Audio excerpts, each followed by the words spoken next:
Nako, yung super P na yan, siya nga ang nanalo sa four-way match natin. Pero sure ako, sinuwerte lang siya. Oo, magaling siya. Pero hindi ibig sabihin nun, siya ang pinakamagaling sa atin. Bakit pa siya kailangan pakinayan? Girl, lahat naman tayo maraming pakinang patabayan. But I agree with you.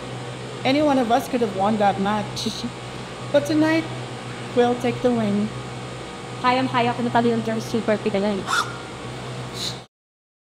I think I heard something. Kunyeta, wala naman eh. I swear I heard something. Tama. Sunog-uno mo lang.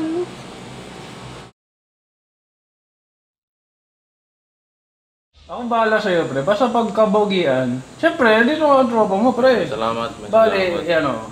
Kami nahihirapan ko. Ayan.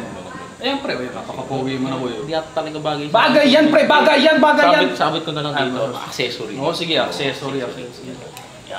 Okay. Uy, yun na pala siya, Oy, okay. Ay, okay. Ay, Huy! Andyan pala kayo! Alam niyo ba, narinig ko nag-uusap sila Chelsea tsaka si Joya. Sabi ba naman nila, tsamba lang daw yung pagkapanalo ni Super P ng Noche Buena. Higit sa lahat, sabi nila na kayang-kaya daw nilang talunin si Super P.